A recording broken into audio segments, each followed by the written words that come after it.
नमस्कार साथियों, मैं राजीव चौहान आप सभी का स्वागत करता हूं इस प्लेटफॉर्म पे। तो एक नया हमने आपके लिए विषय लाया है आज इस वीक के लिए, जो है कि चाइना का डेट ट्रैप डिप्लोमेसी। जो चाइना जो दूसरे कंट्री को, जो पुअर कंट्री हैं, डेवलपिंग कंट्री हैं, अंडर डेवलप्ड कंट्री हैं, अफ्रीका के, सेंट्रल एशिया के, मिडिल ईस्ट के या अफ्रीका के, उनको लोन दे रहा है और जबरदस्ती वहां पे अपना पॉलिटिकल इन्फ्लुएंस बढ़ा रहा है। तो हम आज इसी के बारे में बात करेंगे। तो ये ध्यान रखिए कि चाइना शुरू से ही, और हर कंट्री को एम्बिशन रहता है कि वो एक सुपर पावर बने। चाइना का सुपर पावर स्टेटस अब दिखने लगा है। हर चीज में चाइना चाइना चाइना हो रहा है। और जो कौन सा उन्होंने माध्यम चूज किया, कौन सा मीडियम चूज किया कि ग्लोबल हेजेमनी, सुपर पावर का जो स्टेटस है उसको मिला, उसका एक बहुत बड़ा पहलू है, डायमेंशन है, डेट ट्रैप डिप्लोमेसी।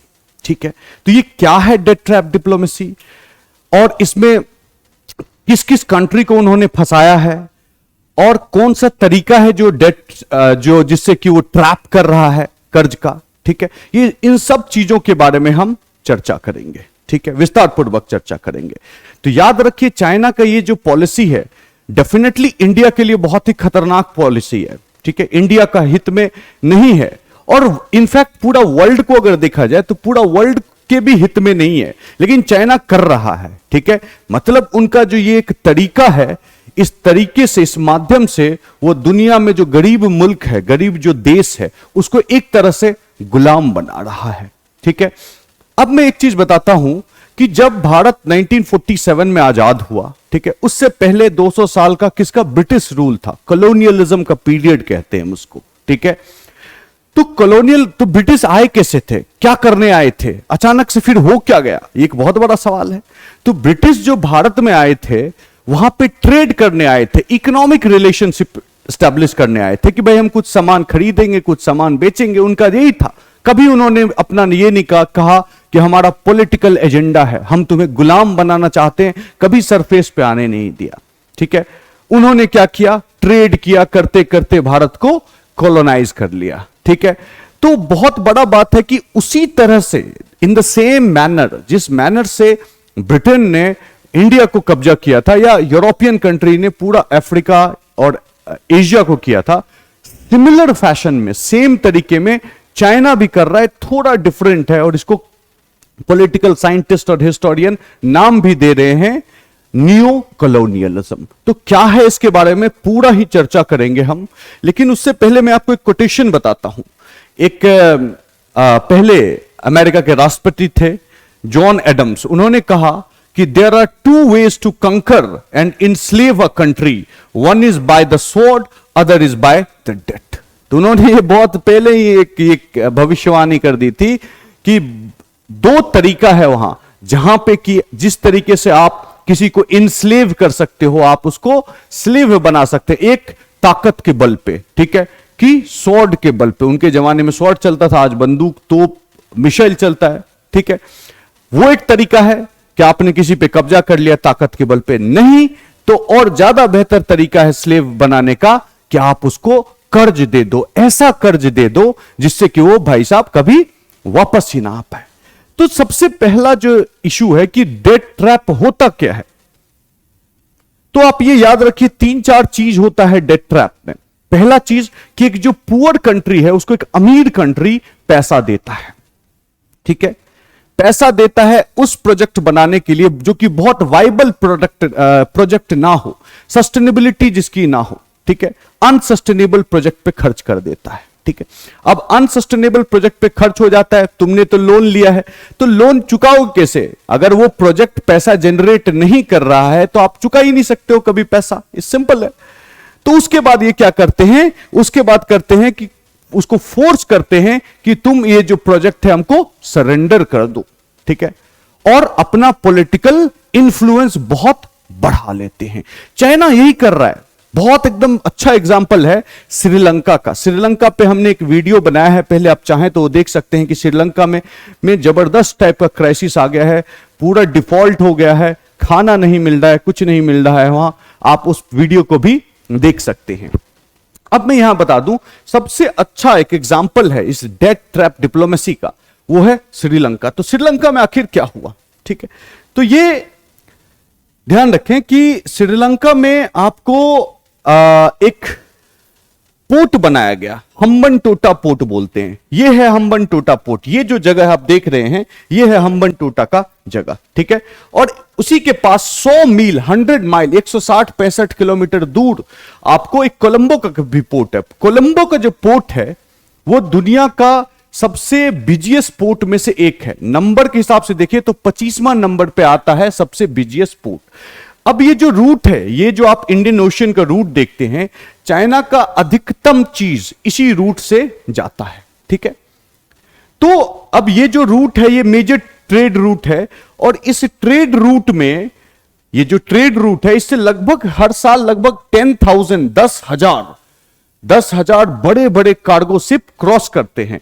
और जो आपका कोलंबो है, कोलंबो में लगभग 3,000 या उससे कुछ अधिक आपको कंटेनर शिप आते हैं हर साल, ठीक है।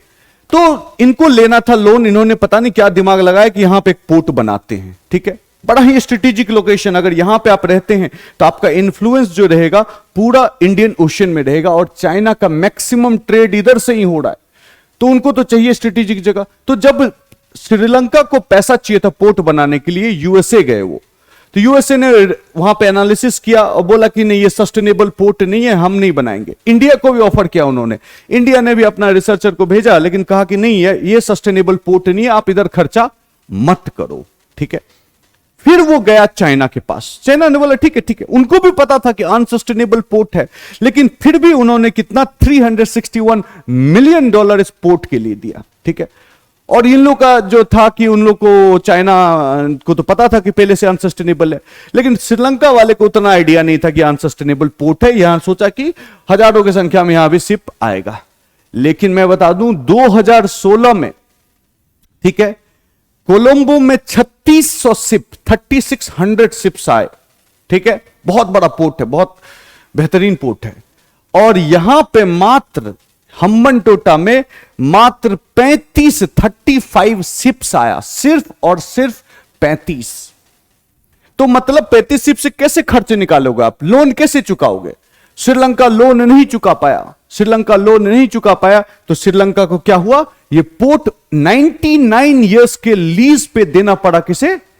चाइना को, ठीक है। 2017 में ये एग्रीमेंट साइन किया, ठीक है। अब चाइना यहां जो चाहे वो कर सकता है, लीज पे लिया हुआ है, मिलिट्री चाहे मिलिट्री रख सकता है, नेवी चाहे नेवी रख सकता है, जो चाहे जिस तरह से चाहे रख सकता है, ठीक है।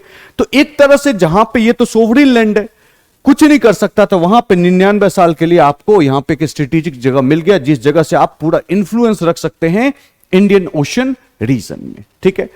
अब एक और चीज बताता हूं, उसी के एक पास में यहां पे आपको एक और हवाई अड्डा बना, जो कि बहुत लोगों ने कहा कि अनसस्टेनेबल हवाई अड्डा है, ठीक है, हम्बनटोटा के पास में, ठीक है। मिथिला इंटरनेशनल एयरपोर्ट उसका नाम था।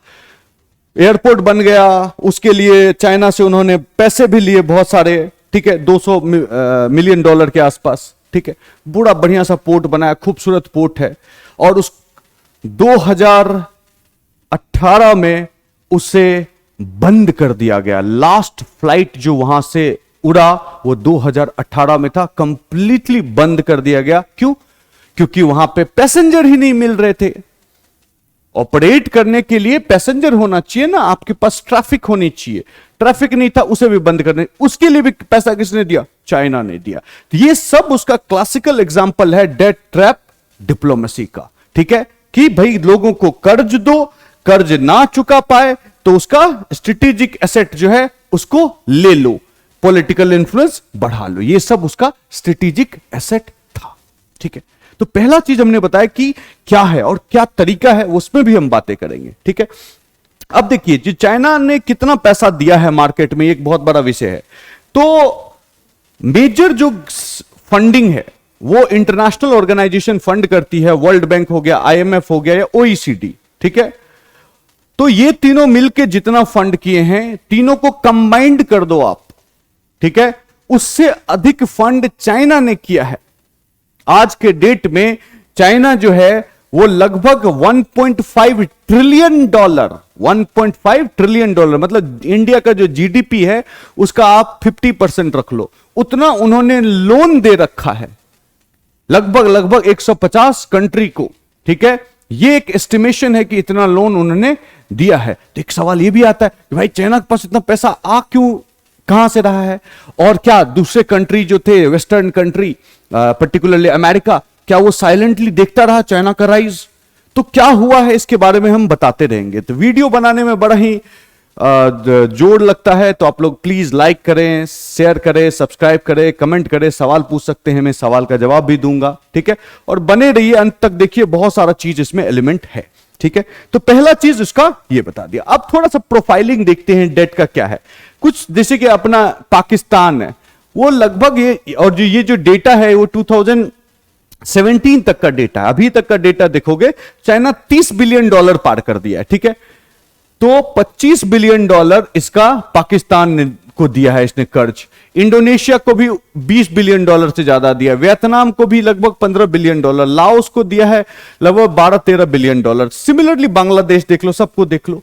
तो ये सब जो है उसको सब ने उससे लोन लिया है। और एक चीज और बताता हूं, हार्वर्ड बिजनेस रिव्यू ये कहता है, ठीक है, हार्वर्ड यूनिवर्सिटी जो है वो ये कहता है, अपना रिसर्च में स्टडी में ये पाया है और कहा है कि 50% जो चाइना का जो डेट है, उन्होंने जो कर्ज दिया है 50% उसमें से हिडन है, वो उसके बारे में तो पता ही नहीं है।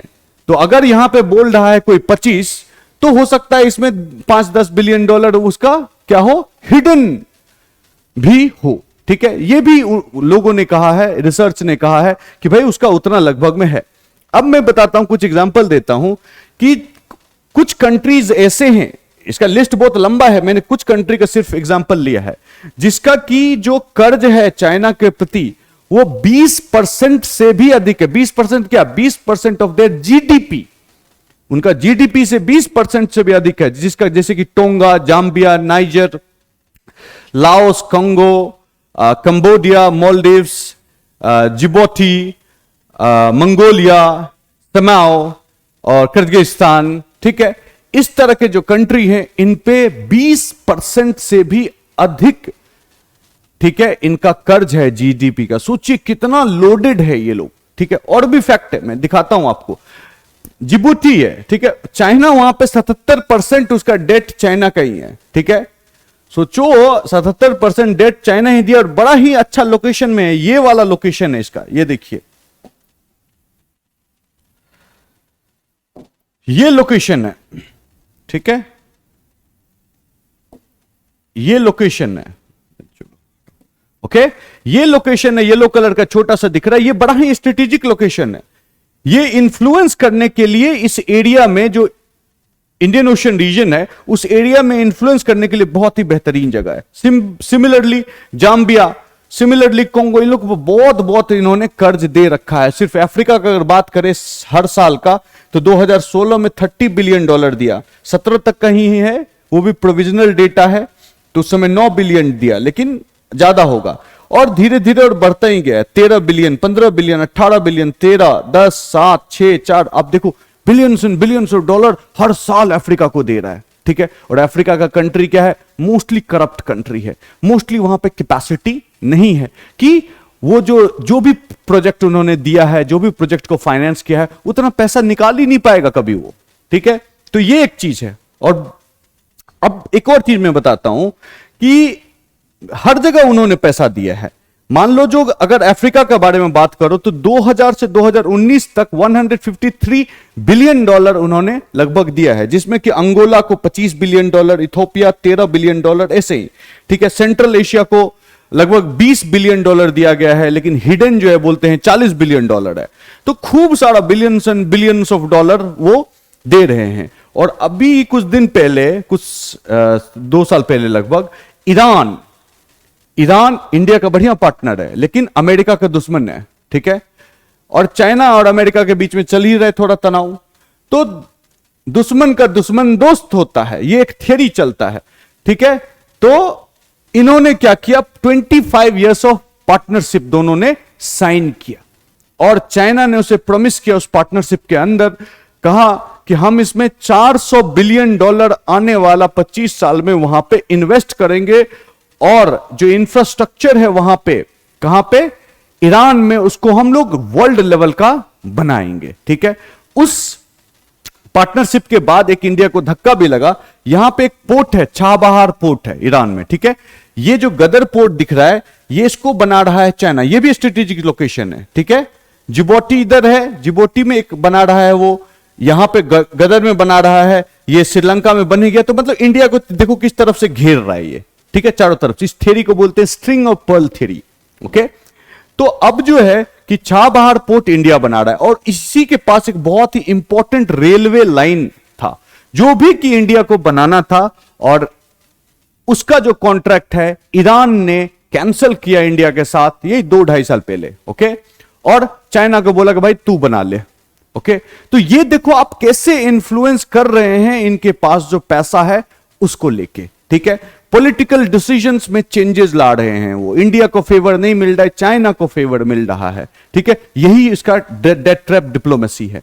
और आज के टाइम में अगर देखें हम, तो ये जो येलो वाला है, ये है, ये है, ये है, ये जितना भी देख रहे हो, ठीक है, ये हो गया, ये हो गया, ये हो गया। ठीक है, ये सब है कि रिस्क कैटेगरी, जो डिफॉल्ट होने का जिसका चांस बहुत ज्यादा है, वो सब ये कंट्रीज है, जिसमें आपका भूटान भी शामिल है। और रेड में जो है वो है वेरी हाई रिस्क। ठीक है, वेरी हाई रिस्क, जिसमें कि तुम्हारा पाकिस्तान भी आता है। ठीक है, म्यांमार आता है, लाओस आता है, ठीक है, मंगोलिया आता है, ठीक, किर्गिस्तान आता है, ये सब कंट्री आता है। तो सोचो कि जब सिग्निफिकेंट रिस्क कैटेगरी में था, मतलब बहुत ज्यादा रिस्क कैटेगरी में नहीं था, तब डिफॉल्ट हो गया कौन, तुम्हारा श्रीलंका। तो रेड में जो कैटेगरी पाकिस्तान है, उसको वो, उसके बारे में सोचो, वो तो कभी भी डिफॉल्ट हो सकता है, क्योंकि वो तो हाई अलर्ट पे है। और जब वो डिफॉल्ट कर जाएगा तो कभी अगर चाइना हो सकता है कि उकसा दे पाकिस्तान को कि भाई तू लड़ ले इंडिया से, तो हो सकता है वो लड़ाई भी कर ले। क्यों? पॉलिटिकल इंफ्लुएंस चाइना का हो गया। तो बड़ा ही खतरनाक सिचुएशन है ये। तो अब दूसरा सवाल आता है कि चाइना के पास पैसा आता कहां से है। तो मैं बता दूं, दुनिया का जो टॉप 10 बैंक है, दुनिया का जो 10 सबसे बड़ी बैंक, उसमें से 5 बैंक चाइना का है। और टॉप 5 बैंक का अगर बात करें आप, तो उसमें से 4 चाइनीज बैंक है। 4 चाइनीज बैंक है। पहला industrial and commercial bank of China, इसका एसेट का साइज है $4.3 ट्रिलियन।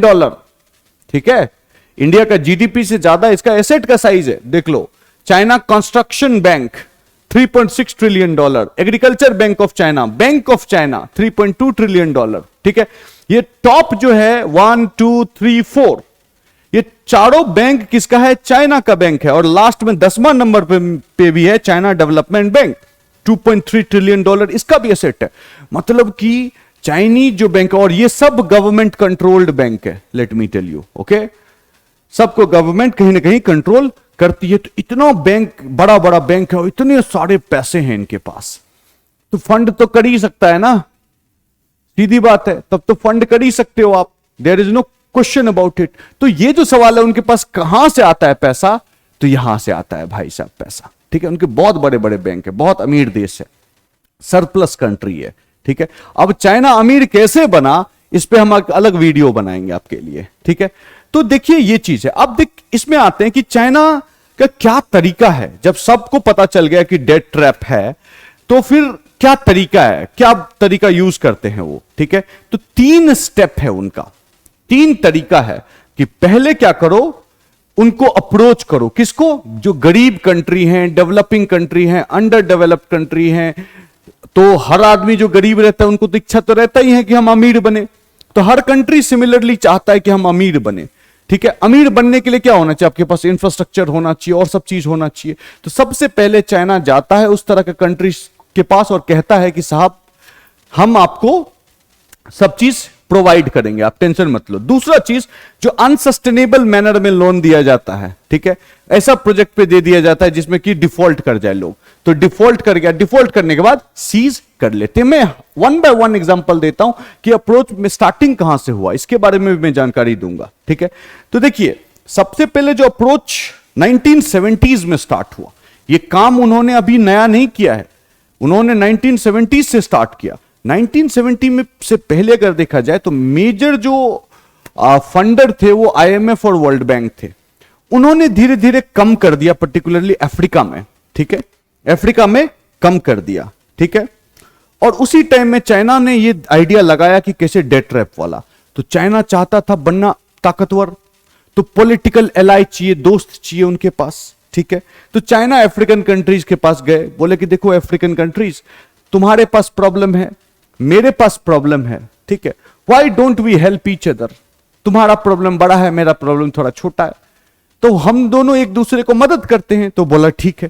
तो 1970s में पहला रेलवे लाइन बना, ठीक है, जाम्बिया से तंजानिया, ये वाला जो रूट देख रहे हैं आप, 1970s में चाइना बनाया ताकि कॉपर यहां से निकाला जा सके, रेलवे रूट से यहां पे सी पोर्ट पे भेजा जाए, वहां से चाइना जाए, ठीक है। तो ये सबसे पहला था जहां पे कि बनाया गया। इस रेलवे का नाम है तजारस रेलवेज, ठीक है, बहुत ही महत्वपूर्ण एक रेलवे लाइन है ये, ठीक है। लेकिन मेजर जो उनका फोकस है, स्टार्ट तो उसी टाइम में किए, धीरे धीरे धीरे धीरे काम कर रहे थे साइलेंटली, किसी को पता ही नहीं था, किसी ने सोचा भी नहीं था कि चाइना इतना ताकतवर हो जाएगा। लेकिन मेजर उन्होंने जो काम करना स्टार्ट किया वो 2000 में स्टार्ट किया, और तीन ही डायरेक्शन में मोस्टली उन्होंने सोचा।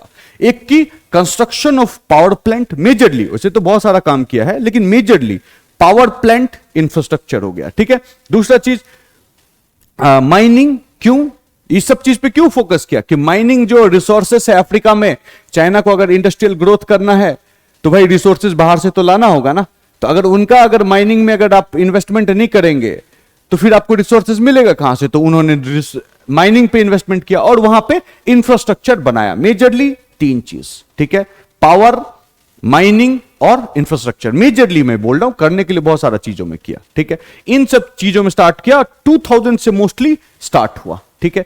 तो 2000 से जो आप अगर देखो, ठीक है, तो उस टाइम में टेररिज्म का बहुत बड़ा माहौल क्रिएट हो गया। जब वर्ल्ड ट्रेड सेंटर पे अटैक हुआ, तो वर्ल्ड ट्रेड सेंटर के बाद अमेरिका ने वॉर छेड़ दिया। कहां पे अटैक कर दिया? अफगानिस्तान में कर दिया, बाद में इराक पे कर दिया। नाम क्या दिया? वॉर ऑन टेरर, ठीक है।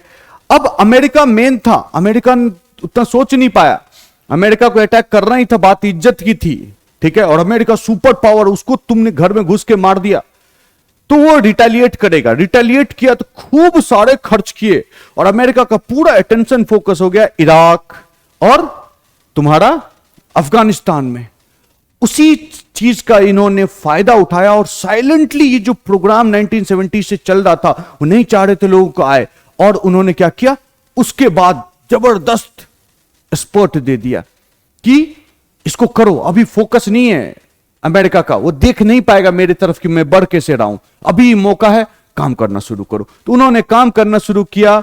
और अगर देखा जाए तो 2005 में, ठीक है, 50 मेन डेवलपिंग कंट्री का डेटा हार्वर्ड बिजनेस रिव्यू देता है और कहता है कि 2005 में 1% ऑफ जीडीपी उसका चाइनीज डेट था, ठीक है। मतलब 2000 से 2005 तक यही किया, और उसको और फर्दर 2017 तक, मतलब 12 साल में 15% ऑफ द जीडीपी जो है उन कंट्री का, टॉप 50 मेजर, ठीक है, डेवलपिंग कंट्री में उन्होंने टॉप 50% ऑफ द जो उसका 15% ऑफ द जीडीपी है वो उसको कर्ज में डाल दिया। ये तरीका था। लेकिन ये जो 20 साल वो अमेरिका और नाटो बाय एंड लार्ज रख लो, वो जब उसका फोकस कहीं और था, तो ये फोकस कहां कर रहा था, यहां अपना अंदर ही अंदर इन्फ्लुएंस बढ़ाने का कोशिश कर रहा था। ये डेटा सजेस्ट करता है, ठीक है। अब वापस उस स्लाइड में चलता हूं, मैं बताता हूं। उसके बाद उन्होंने जब कर तो दिया सब चीज, फिर उन्होंने एक ग्रैंड प्लान डिजाइन किया कि पूरा दुनिया को कनेक्ट किया जाए, किससे? ट्रांसपोर्टेशन से। मैरीटाइम रूट भी उन्होंने किया और रोड रेलवे वो भी बोला कि भाई एकदम सिंगापुर से लेके लंदन तक कनेक्ट कर देंगे पूरा, ठीक है, और इधर पूरा अफ्रीका में कनेक्शन कर देंगे, ठीक है। पूरा ये वाला प्रोग्राम सोचा। तो यही प्लान है। ये जो है मैरीटाइम, ये ब्लू जो दिख रहा है, सबको मेरिट को कनेक्ट कर रहे हैं, देखिए। और ये जो आपको दिख रहा है ऑरेंज टाइप वाला, ये रोड और रेलवे से कनेक्ट हो रहा है, देखिए जर्मनी तक जा रहा है, इंग्लैंड तक जा रहा है, इतना। तो ये प्लान किया और इसका एस्टिमेटेड कॉस्ट कितना था? $1 ट्रिलियन। $1 ट्रिलियन में ये सब चीज बनाएगा। कौन बनाएगा? चाइना। ठीक है, तो बहुत लोग बोले कि यस बहुत अच्छा है, हमको इंफ्रास्ट्रक्चर मिल जाएगा, इंटीग्रेशन हो जाएगा, ट्रेड बढ़ जाएगा, बहुत बढ़िया हो जाएगा। ठीक है, बहुत बढ़िया हो जाएगा। तो इन्होंने जो सबको पहले ही ऑफर किया था, पहले ही सबको बोला था कि हम लोग जो है वर्ल्ड में नंबर 1 है इंफ्रास्ट्रक्चर डेवलपमेंट करने में, हम लोग जो है सबसे फास्टेस्ट है, सबसे चीपेस्ट हैं, और हमारे पास सरप्लस कैपिटल है, हम बना सकते हैं ये चीज। तो बहुत लोगों ने सपोर्ट किया। अब इसके अंदर with in the garb of belt and road initiative उन्होंने क्या किया? लोगों को कर्ज देना, श्रीलंका, पाकिस्तान, सबको कर्ज देना शुरू किया। और बड़ा ही मजेदार बात है, अभी थोड़ी देर में बताऊंगा कि उनका कॉन्ट्रैक्ट जो है ऐसा है ना कि चाइना का पैसा घूम फिर के चाइना में ही पहुंच जाता है। ठीक है, बहुत बढ़िया दिमाग लगाया उन्होंने। तो आगे चलते हैं। तो उनका जो कंडीशन क्या है? ठीक है, उस टाइम में एक चीज और हुआ, एक सेल्फ रिस्पेक्ट का भी मामला आया अफ्रीका के केस में स्पेशली।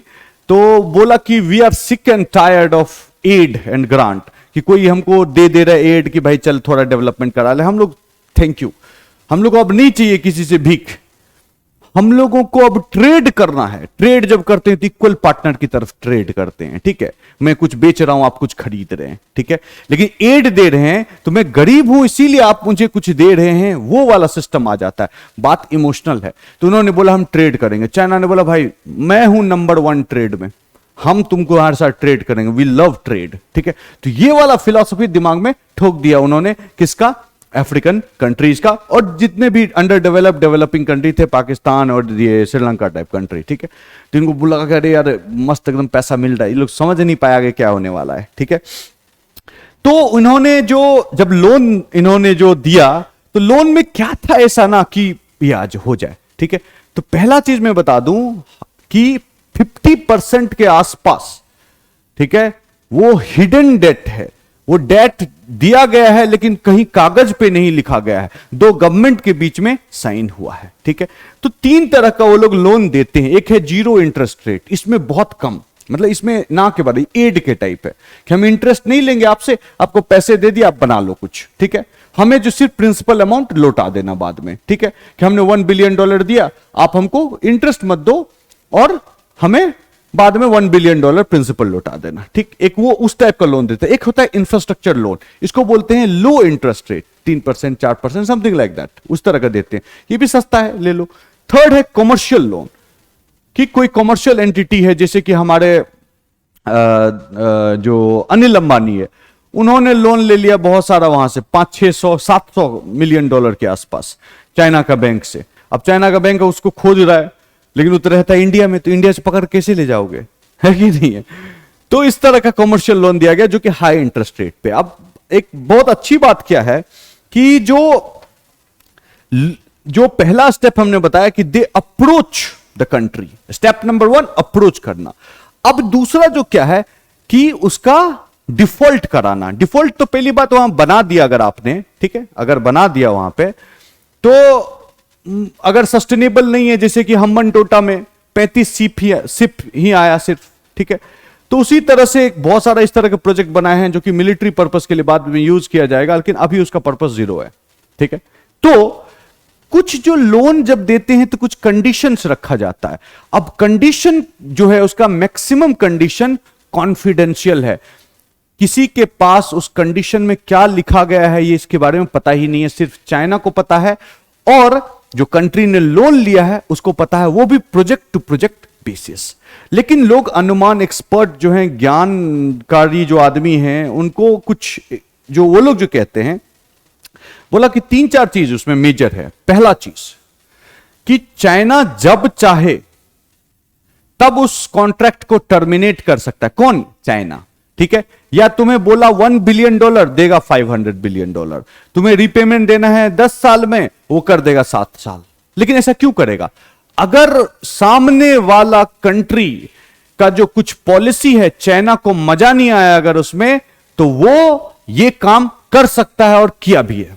ठीक है, दूसरा एक मेजर जो ये था, ठीक है, उन्होंने बोला कि तुम्हें एक स्पेशल बैंक अकाउंट खुलवाना पड़ेगा, ठीक है, स्पेशल बैंक अकाउंट खुलवाना पड़ेगा जिसमें कि हम तुम्हें पैसा देंगे और 1 बाय 1 तुम खर्चा करो, पेमेंट भी उसी से होगा, और हम डिसाइड करेंगे कि तुम किस बैंक में अकाउंट खुलवाते हो। सोचो, तो पैसा का भी स्टोरेज उसने बना के रख दिया, सेफ्टी मेजर, खुद सेफ हो जा रहा है, ठीक है। और एक और कंडीशन जो बड़ा महत्वपूर्ण कंडीशन आप कह सकते हैं कि यह भी उस कॉन्ट्रैक्ट में लिखा गया है कि जो कॉन्फिडेंशियल क्लॉज है, जिसमें कि अगर आपने पोर्ट बना रहे हो या हवाई अड्डे बना रहे हो या माइनिंग कर रहे हो, इसका जो कॉन्ट्रैक्ट किसी को तो दोगे, कोई तो बनाएगा, वो जो कॉन्ट्रैक्ट दोगे वो कॉन्ट्रैक्ट चाइनीज कंपनी को ही दोगे आप, किसी और यूरोपियन कंट्री, इंडियन कंट्री कि अमेरिकन कंट्री या लोकल कंट्री को आप नहीं दे सकते हो, चाइनीज को ही आपको देना पड़ेगा, ठीक है। मैक्सिमम कॉन्ट्रैक्ट का वो पार्ट है। तो अब देखो कितना अच्छा चाइना ने दिमाग लगाया है कि हम तो पैसे दे रहे हैं तुमको, एक पहले बैंक अकाउंट में रख रहे हैं कि पैसा भी हमको दिख रहा है भाई तुम क्या कर रहे हो, ठीक है। तीसरा चीज कि चाइनीज कंपनी को देगा तो चाइनीज कंपनी ही प्रॉफिटेबल हुआ, तो वो जो पैसा घूम फिर के टैक्स के सौजन्य से चाइना में क्या होगा, वापस आ जाएगा, ठीक है।